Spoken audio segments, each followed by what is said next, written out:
Welcome to story board with me Chakravarthi. ఏడాది పాటు సాగిన రైతుల పోరాటం ఫలించింది. కొత్త వ్యవసాయ చట్టాలను రద్దు చేస్తున్నట్టు ప్రధాని మోదీ ప్రకటించారు. పార్లమెంట్ సమావేశాల్లో రాజ్యాంగపరమైన ప్రక్రియ మొదలు పెడతామన్నారు. అయితే రద్దు చేస్తున్నట్టు జీవో ఇచ్చేదాకా నిరసన శిబిరాల నుంచి కదిలేది లేదని రైతు నేతలు స్పష్టం చేశారు. సాగు చట్టాలపై కేంద్రం ఎందుకు వెనక్కి తగ్గింది? మోడీ ప్రకటన వెనుక ఉన్న మతలబేంటి? పంజాబ్ ఎన్నికల కోసమే కొత్త డ్రామానా? ప్రధాని మోడీ సంచలన ప్రకటన చేశారు. సాగు చట్టాలు ఉపసంహరించుకున్నట్టు ప్రకటించారు. ఇప్పటి వరకు వ్యవసాయ చట్టాలు రైతుల మేలు కోసమేనని పలు సందర్భాల్లో చెప్పిన మోడీ ఇప్పుడు అన్నదాతలకు క్షమాపణలు చెప్పారు. ఏడాది కాలంగా వ్యవసాయ చట్టాలకు వ్యతిరేకంగా పోరాడుతున్న రైతులకు ఊరట కలిగేలా కేంద్రం ప్రకటన చేసింది. కొత్త సాగు చట్టాలు వెనక్కి తీసుకుంటున్నట్టు చెప్పింది. రైతులకు క్షమాపణలు చెప్పారు మోదీ. రైతులను ఇబ్బంది పెట్టి ఉంటే క్షమించాలి అని కోరారు. 3 వ్యవసాయ చట్టాలను వెనక్కి తీసుకుంటున్నట్లు ప్రకటించారు. కాగా ప్రధాని మోడీ ప్రకటనతో దేశవ్యాప్తంగా రైతులు హర్షం వ్యక్తం చేస్తున్నారు. కాగా కేంద్రం తీసుకొచ్చిన 3 వ్యవసాయ చట్టాలపై దేశవ్యాప్తంగా రైతులు వ్యతిరేకించారు. పంజాబ్, హర్యానా, ఉత్తరప్రదేశ్తో పాటు ఉత్తర భారతంలో పలు రాష్ట్రాల్లో ఈ చట్టాలను రైతులు తీవ్రంగా వ్యతిరేకిస్తున్నారు. ఢిల్లీ శివార్లలో పంజాబ్ రైతులు ఏడాదికి పైగా నిరవధికంగా ఆందోళన కొనసాగిస్తున్నారు. దీంతో సిక్కులందరూ ప్రకాష్ పర్వగా జరుపుకునే గురునానక్ జయంతి సందర్భంగా మోడీ కీలక ప్రకటన చేశారు. వచ్చే ఏడాది ఉత్తరప్రదేశ్, పంజాబ్తో పాటు పలు రాష్ట్రాలకు అసెంబ్లీకి ఎన్నికలు జరగనున్నాయి. ఈ క్రమంలో వ్యవసాయ చట్టాలపై ప్రధాని మోదీ ప్రకటన రావడం పలు సందేహాలకు తావిస్తోంది. हमने 3 कृषि कानूनों को वापस लेने का, रिपील करने का निर्णय लिया है. इस महीने के अंत में शुरू होने जा रहे संसद सत्र में, इसी महीने में हम तीनों कृषि कानूनों को रिपील करने की संवैधानिक प्रक्रिया को पूरा कर देंगे. సాగు చట్టాలను రద్దు చేయాలి అని ప్రధాని నిర్ణయం తీసుకోవడం సహజంగానే పెద్ద ఎత్తున చర్చకు దారితీస్తోంది. సాగు చట్టాలను తీసుకొచ్చినప్పటి నుంచి దేశవ్యాప్తంగా కేంద్ర ప్రభుత్వానికి వ్యతిరేకంగా తీవ్ర నిరసనలు వ్యక్తమవుతున్నాయి. ముఖ్యంగా ఉత్తరాదిన ఈ చట్టాలకు వ్యతిరేకంగా భారీ ఉద్యమాలు జరుగుతున్నాయి. ఢిల్లీ కేంద్రంగా ఉద్యమం తీవ్రతరమైంది. పలు దఫాలు రైతు సంఘాలతో కేంద్ర ప్రభుత్వం జరిపిన చర్చలు విఫలమయ్యాయి. సాగు చట్టాల రద్దు తప్ప మిగిలిన వేటికి ఒప్పుకునేది లేదు అని రైతు సంఘాలు తేల్చి చెప్పాయి. ప్రస్తుతం సాగు చట్టాలపై సుప్రీంకోర్టు విచారణ జరుపుతోంది. దేశవ్యాప్తంగా ఇటీవల జరిగిన ఉప ఎన్నికల్లో ప్రతికూల ఫలితాలు రావడం, త్వరలో 5 రాష్ట్రాల ఎన్నికలను దృష్టిలో పెట్టుకుని కేంద్రం వెనక్కు తగ్గినట్టు కనిపిస్తోంది. ఇటీవల పెట్రోల్, డీజిల్ ధరలను కూడా కేంద్ర ప్రభుత్వం తగ్గించింది. కేంద్ర ప్రభుత్వ మొండి వైఖరిని తగ్గించడంలో రాజకీయ పార్టీలు చేయలేని పనిని తమ నిరసనలతో రైతులు, పౌర సమాజం చేయగలిగిందని ఈ ఘటనలు నిరూపిస్తున్నాయి. కొత్త వ్యవసాయ చట్టాలను రద్దు చేస్తూ మోడీ చేసిన ప్రకటనపై భారతీయ కిసాన్ యూనియన్ నేత రాకేష్ టికాయత్ స్పందించారు. తమ పోరాటం ఇప్పుడే ఆపేయమని స్పష్టం చేశారు. ఈ రైతు వ్యతిరేక చట్టాలను పార్లమెంటులో రద్దు చేసే వరకు ఉద్యమం కొనసాగుతుందని తెలిపారు. కనీస మద్దతు ధర గురించి ప్రభుత్వం రైతులతో చర్చించాలి అని డిమాండ్ చేశారు రాకేష్ టికాయత్. नहीं होगा, स्थगित हमारा आंदोलन अभी चलता रहेगा जब तक ये पार्लियामेंट में वापसी नहीं होता, जब तक पूर्ण रूप से एमएसपी पे, गारंटी पे क्या कहते हैं, जब तक भारत सरकार से बातचीत नहीं होगी. రైతుల పోరాటంలో తీవ్రవాదులు, టెర్రరిస్టులు ప్రవేశించారు అని, దేశద్రోహులు, ఖలిస్తానీలు అంటూ రైతు ఆందోళనకారులపైన విరుచుకుపడిన వారందరూ బహిరంగ క్షమాపణలు చెప్పాలి అని నెటిజన్లు వ్యాఖ్యానిస్తున్నారు. పార్లమెంటరీ విధానాల ద్వారా ప్రకటన అమల్లోకి వచ్చే వరకు వేచి ఉంటామని సంయుక్త కిసాన్ మోర్చా తెలిపింది. చట్టాల రద్దు నిర్ణయం అమలైతే దేశంలో దాదాపు 1 సంవత్సరం పాటు సాగిన రైతుల పోరాటానికి ఇది చారిత్రాత్మక విజయమవుతుందని పేర్కొంది. కేంద్ర ప్రభుత్వ మొండి వైఖరి కారణంగానే లఖింపూర్ ఖేరి హత్యలతో సహా ఈ పోరాటంలో దాదాపు 700 మంది రైతులు అమరులు అయ్యారు అని విమర్శించింది.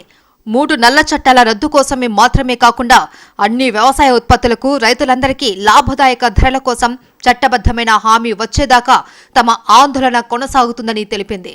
విద్యుత్ సవరణ బిల్లు ఉపసంహరణతో పాటు రైతుల ఈ ముఖ్యమైన డిమాండ్ ఇంకా పెండింగ్లోనే ఉందని వ్యాఖ్యానించింది. उसके ऊपर हमारा कुछ भरोसा नहीं, क्योंकि ये जो तीनों कालो कानून, ये जो 2020 सितंबर को जो पास हुआ, पार्लियामेंट में पास हुआ, ये पूरा एंटी पीपल था, एंटी फार्मर्स था.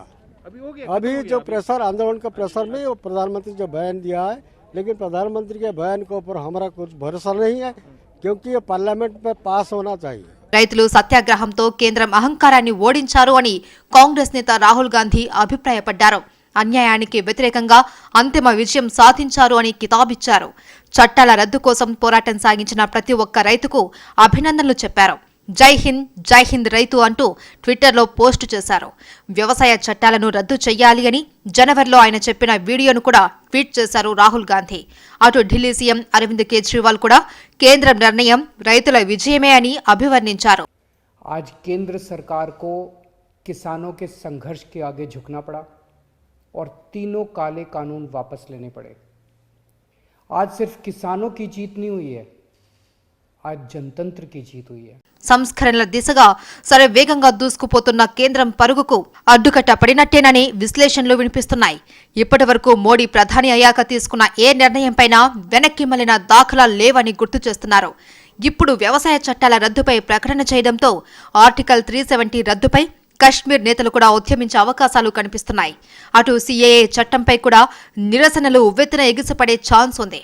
ఇప్పుడు సాగు చట్టాల రద్దు విషయంలోనూ కేంద్రానికి చిత్తశుద్ధి లేదు అనే విమర్శలున్నాయి. కేవలం రాజకీయ ప్రయోజనాల్ని ఆశించి ఈ నిర్ణయం తీసుకున్నారని, రైతుల ప్రాణాలంటే లెక్కలేదని ఆగ్రహం వ్యక్తమవుతోంది. రైతు ఉద్యమం సెగలు ఉత్తరాది మొత్తానికి వ్యాపించాయి. పంజాబ్లో ఎలాగో బీజేపీకి అడ్రస్ లేదు.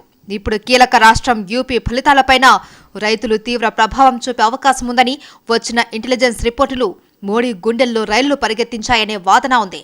ఇప్పుడు కూడా దిద్దుబాటు చర్యలు చేపట్టకపోతే అంతిమంగా కేంద్ర పీఠానికి ఎసరు వస్తుందనే భయంతోనే సాగు చట్టాలపై వెనక్కి తగ్గారు అనే అభిప్రాయాలు వినిపిస్తున్నాయి.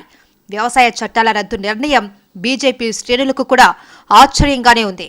ఇదేదో మొదట్లోనే చేస్తే ఇంత నష్టం జరిగేది కాదు కదా అని నిట్టూరుస్తున్నారు. రైతుల ప్రాణాలు పోయినా, మిత్రపక్షాలు దూరమైనా, కొన్ని ప్రతికూల ఫలితాలు ఎదురైనా సాగు చట్టాలపై మాట మార్చని మోడీ ఇప్పుడు ఉన్నట్టుండి రద్దు చేస్తే రైతులు సానుకూలంగా స్పందిస్తారా అనేది కూడా ప్రశ్నార్థకంగా మారింది. రైతులు కుటుంబాలతో సహా కదిలి వచ్చే ధర్నాలు చేసినా చలించలేదు. కానీ ఉప ఎన్నికల్లో ఫలితాలు తేడా కొట్టగానే రైతులపై ఎక్కడా లేని ప్రేమ పొంగుకొస్తుంది. ఈ కపట ప్రేమ ఎంతవరకు వర్కౌట్ అవుతుందో చూడాల్సి ఉంది. ఎవరేమైపోయినా పర్లేదు, ప్రజలకు నష్టం జరిగినా లక్ష్యం లేదు. అహంకారంతోనే ఇంతవరకు తెచ్చుకున్నారు. గుజరాత్ అల్లర్ల సమయంలో చెక్కు చెదరకుండా నిలబడ్డ మోడీ రైతుల ముందు ఓడిపోయారు. రైతే రాజు అనే సంగతి విస్మరించిన ఫలితం ఇప్పుడు కనిపిస్తోంది. 7 ఏళ్లుగా అప్రతిహతంగా రాజ్యమేలుతున్నారు. అనుకూల మీడియాలో మోడీ జపం చేయించుకుంటున్నారు. ప్రతిపక్షాలన్నింటినీ చెల్లాచెదురు చేశామని సంబరపడ్డారు. అసలు ప్రతిపక్షం ఎక్కడుందని బీజేపీ నేతలు ప్రశ్నిస్తూ కాంగ్రెస్ పై సెటైర్లు వేశారు. కానీ అవసరమైన ప్రతిపక్షాన్ని పుట్టిస్తుందని పార్టీలు చేతులెత్తేస్తే ప్రజలే రంగంలోకి దిగుతారని రైతు ఉద్యమం నిరూపించింది. రైతులు కన్నెర చేస్తే ఏం జరుగుతుందో కేంద్రానికి స్వయంగా అనుభవంలోకి వచ్చింది. రైతులతో పెట్టుకుంటే నిప్పుతో చెలగాట మాడినట్టేనని ఎవరు చెప్పినా వినని మోడీ కేవలం ఓట్లు, సీట్లు, రాజకీయాల కోసం దిగివచ్చారు. రైతు ఉద్యమానికి ప్రధానంగా పంజాబ్ కేంద్రంగా ఉంది. త్వరలో జరిగే పంజాబ్ ఎన్నికల్లో ఓటర్లు బీజేపీ ముఖం చూడటానికి కూడా సిద్ధంగా లేరు అని సర్వేలు చెబుతున్నాయి. ఓవైపు పంజాబ్లో అమరీందర్ సాయంతో పాగా వెయ్యాలి అని కమలనాథులు చూస్తుంటే ఖాతా కూడా తెరవని పరిస్థితి ఉందన్న రిపోర్టులు బీజేపీని కలవరపెట్టాయి. ప్రత్యక్షంగా ఎలాగో పంజాబ్లో బలం లేదు. సాగు చట్టాల మూలంగా పరోక్ష ప్రభావానికి గండిపడింది. దీంతో ఎంతో కొంత నష్ట నివారణ కోసం వ్యవసాయ చట్టాలు రద్దు చేస్తున్నట్టు ప్రకటించారనే వాదన ఉంది. అయితే కేవలం పంజాబ్ కోసమే కేంద్రం సంచలన నిర్ణయం తీసుకుందని భావించే పరిస్థితి లేదు. పశ్చిమ యూపీలో కూడా రైతు ఉద్యమం ప్రభావం బలంగానే ఉంది. యూపీ ఎన్నికల్లోనూ తేడా కొడితే అసలుకే ఎసరు వస్తుందని గ్రహించి అర్జెంటుగా ప్రధాని ప్రజల ముందుకు వచ్చారని అంటున్నారు. రేపు రాబోయే రోజుల్లో ఉత్తరప్రదేశ్, పంజాబ్, ఇతర రాష్ట్రాలు జరగబోతున్నాయి. ఇది గుండెకాయ లాంటిది. ఇప్పుడున్నటువంటి వాతావరణంలో ఖచ్చితంగా యూపీలో వాళ్ళు ఓడిపోతారని అభిప్రాయానికి వచ్చారు. యూపీలో ఓడిపోతే వాళ్ళు గుండెకాయ పోయినట్టు లెక్క, ప్రభుత్వం పడిపోయినట్టే. యూపీలో ఓటమి మరుసటి రోజు రాజీనామా చేయాలి. ఈ యజ్ఞ పరీక్ష ముందు ఉంది కాబట్టి తప్పనిసరి ఈ 3 చట్టాలని రద్దు చేసుకున్నారు తప్ప ప్రజల మంది ప్రేమ కాదు. ప్రధాని కాదు, ప్రధాన సేవకని చెప్పుకున్న మోడీ ప్రజల ఆకాంక్షలేంటనే విషయాన్ని గాలికొదిలేశారు. కోట్ల మంది రైతుల జీవితాల్ని ప్రత్యక్షంగా ప్రభావితం చేసే చట్టాలు చేసేటప్పుడు విస్తృత స్థాయిలో సంప్రదింపులు చెయ్యాలి అనే ఆలోచనే లేదు. మహా ప్రతిపక్ష నేతల్ని బలహీనపర్చామని గొప్పలు చెప్పుకున్న బీజేపీ ఇప్పుడు రాకేష్ టికాయత్ని హీరోని చేసిందంటే ఏం చెబుతారనేది ఆసక్తికరమైన ప్రశ్న. నిజంగా రైతు చట్టాలు రద్దు చేయాలనుకుంటే దానికో సమయం, సందర్భం ఉంటుంది. రైతులు కేంద్రంతో చర్చలు జరిపినప్పుడే రద్దు చేసుంటే గౌరవం ఉండేది. కనీసం ఉద్యమం ఉధృతంగా జరిగేటప్పుడు రద్దు చేసినా అంతో ఇంతో మర్యాద దక్కేది. కానీ ఏడాది పాటు ఉద్యమం జరిగి వందల మంది ప్రాణాలు కోల్పోయి రైతులు దేశ ద్రోహులనే నిందలు పడిన తర్వాత రద్దు చేయటం రాజకీయంగా సరైన నిర్ణయమేనా అనే చర్చ కూడా జరుగుతోంది. సాగు చట్టాలు అసలిప్పుడు అమల్లో లేవు. చట్టాలపై కేంద్రం స్టే ఇచ్చింది. చట్టాలపై సమగ్ర అధ్యయనం కోసం నిపుణుల కమిటీని నియమించింది. పరిస్థితి చూస్తుంటే ఎప్పటికైనా సుప్రీంకోర్టు చట్టాలను రద్దు చేస్తుంది అనే భావన కేంద్రంలో ఉన్నట్టుంది. అందుకే సుప్రీంకోర్టు రద్దు చేయకముందే మనమే రద్దు చేస్తే పోతుందని కూడా ఈ పని చేసి ఉండొచ్చనే ఊహాగానాలు ఉన్నాయి. ఏది ఏమైనా ఒక్కటి మాత్రం నిజం, మోడీ ఎవరి మాట వినరు అనే రోజులు పోయాయి. బలమైన ఉద్యమాలు చేస్తే ఎంత మొండి నేత అయినా దిగి రావాల్సిందేనని తేలిపోయింది. కేంద్రం ప్రకటన ప్రతిపక్షాలకు కొత్త ఉత్సాహం ఇచ్చింది అనడంలో ఎలాంటి సందేహం లేదు. 5 రాష్ట్రాల ఎన్నికల్లో మరింత ఉత్సాహంగా బీజేపీతో తలపడ్డానికి అవి ప్రయత్నిస్తాయి. గుజరాత్ అల్లర్ల సమయంలో నాకు తెలియకుండా నా కారు కింద పడి కుక్క చనిపోతే ఎంత ఫీల్ అవుతానో ఇప్పుడు కూడా అంతే బాధపడుతున్నాను అని సీఎంగా మోడీ స్టేట్మెంట్ ఇచ్చారు. అలాంటిది ఢిల్లీలో రైతులు ఏడాది పాటు ఉద్యమం చేస్తుంటే ఒక్కసారి కూడా వారితో చర్చలు జరపలేదు. కనీసం రైతులు చనిపోతే సానుభూతి కూడా తెలపలేదు. అసలు రైతు ఉద్యమమే జరగడం లేదన్నట్టుగా వ్యవహరించారు. పార్లమెంటులో ప్రతిపక్షాలు గగ్గోలు పెట్టినా రైతుల్ని విపక్షాలే తప్పుదోవ పట్టిస్తున్నాయని ఆరోపించారు. ఇప్పుడు కూడా రైతుల్ని కన్విన్స్ చేయలేకపోయామంటున్నారు. కానీ చట్టాలు తప్పని మాత్రం అంగీకరించడం లేదు. ప్రతిపక్షాలు రైతుల్ని తప్పుదోవ పట్టించాయని ఆరోపిస్తున్న మోడీ అదే ప్రజలు 2 సార్లు తనను ప్రధాని చేశారు అనే సంగతి కన్వీనియంట్ గా మర్చిపోతున్నారు. ఇవే ప్రతిపక్షాలు ఎన్ని విమర్శలు, ఆరోపణలు చేసినా ప్రజలు 2 సార్లు నమ్మి గెలిపించిన విషయం గుర్తులేనట్టు మాట్లాడుతున్నారు. స్వీయ తప్పిదాల్ని ఇతరులపై నెట్టేయకుండా ఇప్పటికైనా ఆత్మవిమర్శ చేసుకుంటే అందరికీ మంచిది. పంజాబ్లో, ఉత్తరప్రదేశ్లో ఎన్నికలు గెలవాలి అంటే ఈ వ్యవసాయ చట్టాలు రద్దు చేయాలి. ఎందుకంటే ఉత్తరప్రదేశ్లో లఖీంపూర్ కేరీలో ఘటన చూశాం. సో అందువల్ల ఎన్నికలను దృష్టిలో పెట్టుకొని రద్దు చేసినప్పుడు ఎన్నికల తర్వాత ఈ చట్టాలు మరో రూపంలో వచ్చే ప్రమాదం ఉంటుంది. ఎందుకంటే చట్టాలు తప్పని ఇప్పటికీ ప్రభుత్వం అనడం లేదు. చట్టాలు మంచివే, రైతుల కొరకే చేస్తాం, అయినా రద్దు చేస్తున్నాం అంటున్నారు. సో అందువల్ల ఇది మరో రూపంలో ఈ చట్టాలు వచ్చే అవకాశం ఉంటుంది. ఏ ప్రభుత్వానికైనా ప్రజాభిప్రాయమే బలమైన గీటురాయి. ఎన్ని సర్వేలు, ఎన్ని నివేదికలు తెప్పించుకున్నా అంతిమంగా ప్రజాభిప్రాయం తెలుసుకోవడానికే. అలాంటిది 130 కోట్ల మంది ప్రజల్లో మెజార్టీ వద్దనుకున్న సాగు చట్టాల కోసం కేంద్రం ఇప్పటి వరకు మొండిపట్టు పట్టడమే తప్పు అనడంలో ఎలాంటి సందేహం లేదు. కొత్త సాగు చట్టాలు ఎందుకంటే జాతీయ ప్రయోజనాల కోసం అంటున్నారు. ఇప్పుడు ఎందుకు రద్దు చేస్తున్నారంటే ఇదే జాతీయ ప్రయోజనాల కోసమే అంటున్నారు. అసలు జాతీయ ప్రయోజనాలు ఏంటో మోడీకైనా క్లారిటీ ఉందా అనే ప్రశ్నలు ఉదయిస్తున్నాయి. నిజంగా జాతీయ ప్రయోజనాల కోసమే చట్టాలు తెచ్చి ఉంటే ఎందుకు రద్దు చేస్తున్నారనే ప్రశ్న వస్తుంది. జాతీయ ప్రయోజనాలకే చట్టాలు రద్దు చేసి ఉంటే జాతీయ ప్రయోజనాలకు విరుద్ధంగా అసలు చట్టాలు ఎందుకు చేశారు అనే ప్రశ్నలకు సమాధానం చెప్పాలి. ఇలాంటి పొంతనలేని ప్రకటనలు చేయడం ద్వారా కేంద్రం తనను తానే బోనులో నిలబెట్టుకుంది. రైతులు, వ్యవసాయ సంఘాలు, రైతు నేతలు, శాస్త్రవేత్తలు, మేధావులు ఇలా అన్ని వర్గాలు సాగు చట్టాలను వ్యతిరేకించాయి. అదేమంటే కాంగ్రెస్ చేయాలనుకున్న పనే తాము చేశామని మోడీ బలంగా వాదించారు. పార్లమెంటులో కాంగ్రెస్ ను డిఫెన్స్ లో పడేశారు. కాంగ్రెస్ ను ఇరుకున పెట్టాము అని సంబరపడ్డారు. కానీ ప్రజల ముందు దోషిగా నిలబడ్డామనే సంగతి ఆలస్యంగా గ్రహించారు. సాగు చట్టాలు చేసిన తొలి రోజుల్లో జరిగిన ఎన్నికల్లో అనుకున్నంత ప్రభావం కనిపించకపోవడంతో ఇంకేముంది, రైతు చట్టాల్ని ప్రజలు స్వాగతించారు అని బీజేపీ నేతలు పోటీపడి స్టేట్మెంట్లు ఇచ్చారు. కానీ జనాగ్రహం మెల్లగా గూడు కట్టుకుంటుందని, అది ఓ రూపం తీసుకోవడానికి సమయం పడుతుందని గ్రహించలేకపోయారు. ఇప్పుడు స్పష్టమైన రూపం తీసుకున్న జనాగ్రహం తమను ముంచేస్తుందని తెలుసుకుని తోక ముడిచారు. అహంకారం ఎంతటి వారినైనా పతనం చేస్తుంది. అంతా నేనే అనే భావన పెరిగే కొద్దీ పతనం కూడా అంతే వేగం పుంజుకుంటుంది.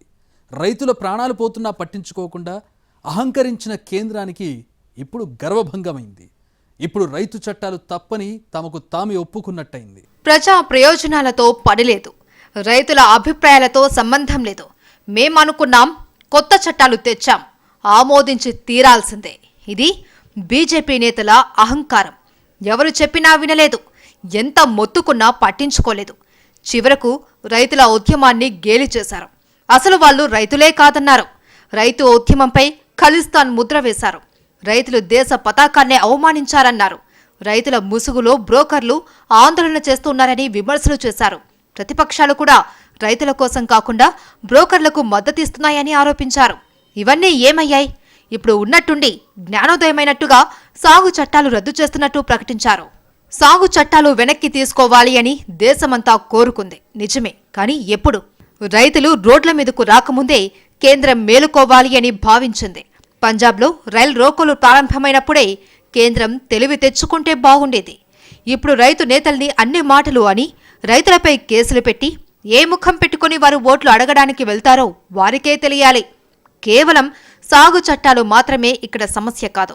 ప్రభుత్వ అహంకారపూరిత వైఖరి, రైతులతో ప్రవర్తించిన తీరు ఇవేవి ఆమోదయోగ్యం కాదు. రైతు సంఘాల్లో చిచ్చు పెట్టాలి అని చూశారు. రైతు ఉద్యమాన్ని డైవర్ట్ చేయాలి అని శతవిధాలా ప్రయత్నించారు. రైతు నేతలపై పాత కేసులు తిరగదోడారు. వాళ్ళేదో పాకిస్తాన్ నుంచి వచ్చినట్టుగా చూశారు. ఉగ్రవాదులతో డీల్ చేసినట్టు దారుణంగా ప్రవర్తించారు. వీటన్నింటికీ ఎవరు సమాధానం చెబుతారు? సాగు చట్టాలు రద్దు చేస్తే సరిపోతుంది. రైతుల ఆత్మ గౌరవంపై కొట్టిన దెబ్బకు సమాధానమేంటి? రైతులు ఎన్నో కష్ట నష్టాల కోర్చి సాగు చేస్తున్నారు. వాతావరణంతో పోరాడి పంటలు పండిస్తున్నారు. ఇప్పటికే వ్యవసాయంలో 1,00,000 సమస్యలు ఉన్నాయి. రైతుల ఆదాయం రెట్టింపు చేస్తాము అని అధికారంలోకి వచ్చిన వాళ్లు ఆ పని చేయకపోగా రైతు నడ్డి విరగ్గొట్టేలా చట్టాలు తేవడం దుమారం రేపింది. వ్యవసాయాన్ని కార్పొరేటీకరించేందుకే నల్ల చట్టాలు తెచ్చారు అని అన్నదాతలు గగ్గోలు పెట్టినా కేంద్రం దిగిరాలేదు. పైగా అన్నదాతలకే వ్యవసాయ పాఠాలు చెప్పే ప్రయత్నం చేసింది. 100 ఏళ్లుగా సాగు చేస్తున్న రైతులకు జ్ఞానబోధ చేసే సాహసం చేసింది. కేంద్రంతో జరిగిన చర్చల్లో చట్టాల్లో ప్రతి పాయింట్ను కౌంటర్ చేస్తూ రైతు సంఘాల నేతలు అద్భుతంగా వాదించినా మంత్రులకు అర్థం కాలేదు. తామేదో అల్లాటప్పాగా ఆందోళన చేయడం లేదని, చట్టాల్లో ఉన్న అంశాలే కాదు చట్టాల వెనుకున్న ఉద్దేశాలు కూడా అర్థం చేసుకున్నామని రైతులు పలు సందర్భాల్లో చెప్పారు. చివరకు సుప్రీంకోర్టులో కూడా గట్టిగా వాదించారు. ప్రభుత్వం చెప్పేదొకటి చేసేదొకటి అని ఆగ్రహం వ్యక్తం చేశారు. వ్యవసాయ చట్టాలపై సుప్రీంకోర్టు స్టే ఇచ్చిందంటేనే రైతుల పోరాటం ఏ రేంజ్లో ఉందో అర్థం చేసుకోవచ్చు.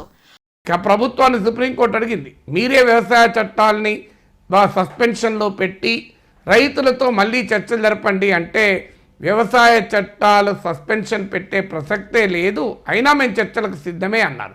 చివరకు సుప్రీంకోర్టే వీటిని పెండింగ్లో పెట్టింది. సో అప్పుడు పెండింగ్లో పెట్టడానికి కూడా నిరాకరించిన ప్రభుత్వం ఇప్పుడు రద్దు చేయాల్సి వచ్చింది. అందువల్ల ఇది ప్రజాస్వామ్యంలో ప్రజల స్పందనకు ఏ రకంగా ప్రభుత్వాలు తమ విధానాలు మార్చుకోవాల్సి వస్తుందన్న దానికి ఉదాహరణ. మోడీ ప్రభ వెలిగిపోతోందన్న బీజేపీ ప్రచారానికి ప్రతిపక్షాలు భయపడ్డాయి. మోడీని ఓడించలేమనే భావనతో దిగులు పడ్డాయి. చివరికి రైతులు ఏడాదిగా ఉద్యమిస్తున్నా రాజకీయ పార్టీల నుంచి అడపాదడపా మద్దతే తప్ప అనుకున్నంత బలమైన మద్దతు రాలేదు అనడంలో ఎలాంటి సందేహం లేదు. అయినా సరే రైతులు వెనకడుగు వేయలేదు. ఎవరి మద్దతు లేకపోయినా ఒంటరి పోరాటం చేశారు.